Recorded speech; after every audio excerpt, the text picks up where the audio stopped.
Hello, NEET aspirant. Welcome to Dr. Tidke classes.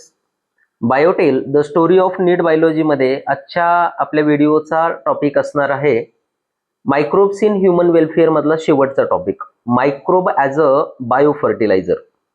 आता मायक्रोबचा वापर आपण बायो फर्टिलायझर म्हणून करतो आणि जे बायो फर्टिलायझर आपण मोस्टली ऑर्गॅनिक फार्मिंग मध्ये करतो. आता दोन प्रकारची फार्मिंग असते, एक कन्व्हेन्शनल फार्मिंग आणि दुसरी आहे ऑर्गॅनिक फार्मिंग. कन्व्हेन्शनल फार्मिंगचा अर्थ आहे बाळांनो पारंपरिक शेती, ज्याच्यामध्ये शेतकरी केमिकल फर्टिलायझर्स, पेस्टिसाइड, इन्सेक्टिसाइड किंवा विडीसाइड यांचा वापर खूप मोठ्या प्रमाणामध्ये करतो. आणि ज्याच्या माध्यमातून काय होतं तर खूप मोठ्या प्रमाणामध्ये एन्व्हायरमेंटल पोल्युशन होतं, एअर पोल्युशन होतं, वॉटर पोल्युशन होतं, सॉइल पोल्युशन होतो, हे वेगवेगळे पोल्युशन होतात. म्हणून शेतकऱ्यांनी सध्या जे रिच लोक आहेत, ज्यांच्याकडे शेती आहे, पैसा आहे, तर अशी लोक काय करतायत तर सध्या ऑर्गॅनिक फार्मिंगकडे जाण्याचा प्रयत्न करतायत, ज्याच्या माध्यमातून ते हे कुठलंही केमिकल फर्टिलायझर किंवा इन्सेक्टिसाइड, पेस्टिसाइड वापरत नाहीत, तर ते काय करतात तर बायो फर्टिलायझर वापरतात. आणि बायो फर्टिलायझर वापरल्यामुळं जे तयार होणारं पीक आहे तर ते पण खूप चांगल्या प्रकारे राहतं, त्याचे काही ॲडव्हर्स इफेक्ट आपल्या बॉडीवर होत नाहीत. मग ऑर्गॅनिक फार्मिंग मध्ये बायो फर्टिलायझर वापरलं जातं. मग आपला आजचा टॉपिक आहे की बायो फर्टिलायझर म्हणजे नेमकं काय. तर बाळांनो, बायो फर्टिलायझर म्हणजे use of organisms to increase the nutrient quality of soil is called bio fertilisers. म्हणजे बायो फर्टिलायझर हे एक प्रकारचे ऑर्गॅनिझम्स आहेत जे सॉइलची न्यूट्रिएंट क्वालिटी वाढवण्याचं काम करतात. सॉइलमध्ये नायट्रोजन कंटेंट वाढवतील, सॉइलमध्ये फॉस्फरस कंटेंट वाढवतील. आणि ते कोण आहेत तर ते आपल्याला शिकायचं आहे. तर मला सांगता येईल की बायो फर्टिलायझर म्हणून आपण कुणाला वापरतो, तर बायो फर्टिलायझर म्हणून आपण बॅक्टेरिया वापरतो, फंगस वापरतो, सायनोबॅक्टेरिया वापरतो. तर हे वेगवेगळे बायो फर्टिलायझर म्हणून आपण ऑर्गॅनिझम्स वापरतो. बर, आपण सर्वात प्रथम एक बॅक्टेरिया घेऊ एक्झाम्पल. जे एक्झाम्पल आहे रायझोबियम. आता रायझोबियम हा काय आहे तर एक रॉड सेप बॅक्टेरिया आहे, जो सिम्बायोटिक असोसिएशन दाखवतो रूट्स ऑफ लेग्युमिनस प्लांट सोबत. आणि तिथं तो त्या रूटवर रूट नोडुल्स तयार करून नायट्रोजन फिक्सेशनचं काम करतो. तो ॲटमॉस्फेरिक नायट्रोजन फिक्स करतो ऑर्गॅनिक फॉर्म मध्ये, जसं की अमायनो ऍसिड. ऑर्गॅनिक फॉर्म मध्ये जसं की अमायनो ऍसिड आहे, न्यूक्लिक ऍसिड आहे, आणि हे ॲज अ न्यूट्रिएंट म्हणून ते प्लांट वापरत असतात. तुमच्या लक्षात आलं का?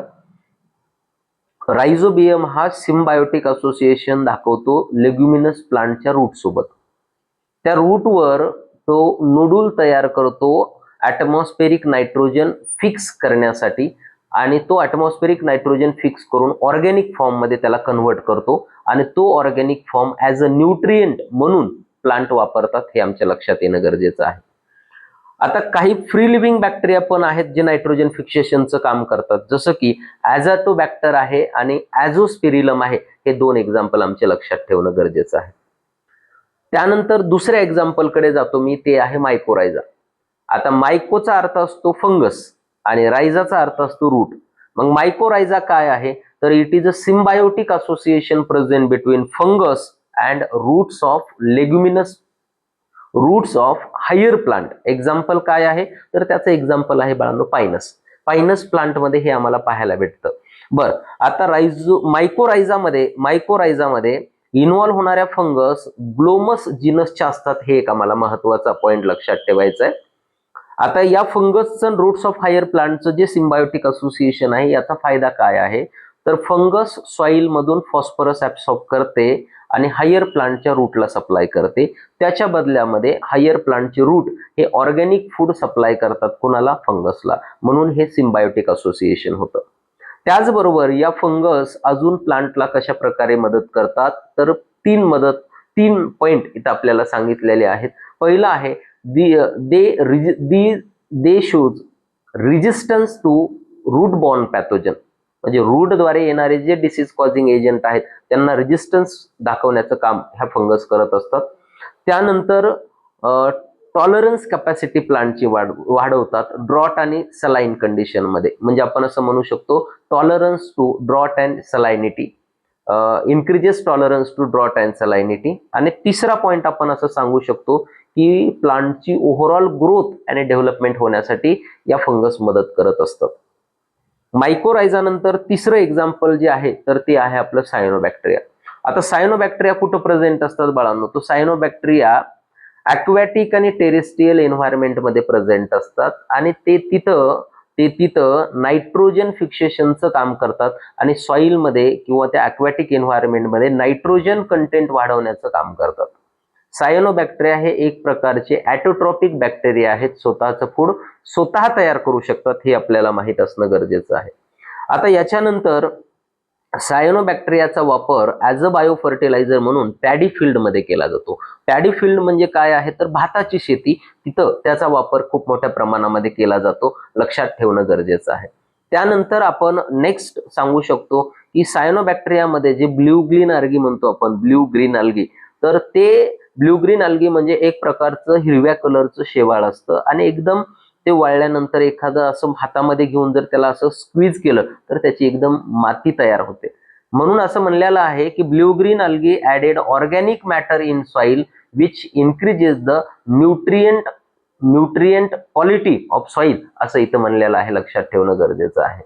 नेक्स्ट, असे सायनोबॅक्टेरिया काय करतात एक्झॅक्ट तर सायनोबॅक्टेरिया नायट्रोजन फिक्सेशनचं काम करतात आणि सॉइलमध्ये नायट्रोजन कंटेंट वाढवण्याचं काम करतात. एक्झाम्पल जर मला सांगायचं म्हणलं तर सायनोबॅक्टेरियाचं एक्झाम्पल अनाबिना आहे, नॉस्टॉक आहे, अजून ऑसिलोटोरिया आहे. तर हे सारे एक्झाम्पल आपण इथं घेऊ शकतो, हे आपल्या लक्षात येणं गरजेचं आहे. मार्केटमध्ये आता सध्या खूप मोठ्या प्रमाणामध्ये बायो फर्टिलायझर अवेलेबल आहेत आणि त्याचा वापर करून आपण सॉइल क्वालिटी, सॉइलची न्यूट्रिएंट क्वालिटी मेंटेन राहण्यासाठी आपण त्यांचा खूप चांगला वापर करू शकतो. ऑर्गॅनिक फार्मिंगमध्ये बायो फर्टिलायझर वापरले जातात, त्यामुळे एन्व्हायरमेंटल पोल्युशन होण्याचे चान्सेस पण कमी आहेत. तर अशा प्रकारे बायो फर्टिलायझरमध्ये बॅक्टेरियामध्ये रायझोबियम, मायकोरायझामध्ये फंगस आणि सायनोबॅक्टेरियामध्ये ब्ल्यू ग्रीन अल्गी हे आपल्याला माहित असणं गरजेचं आहे. आजच्या व्हिडिओमध्ये आपण microbe as a bio fertiliser हा टॉपिक कंप्लीट केला. या स्टोरीच्या फॉर्ममध्ये आपण इथं पूर्ण टॉपिक सांगण्याचा प्रयत्न करतोय. व्हिडिओ पहा नक्की आणि आवडल्यास लाईक, शेअर आणि कमेंट जरूर करा. Thank you very much.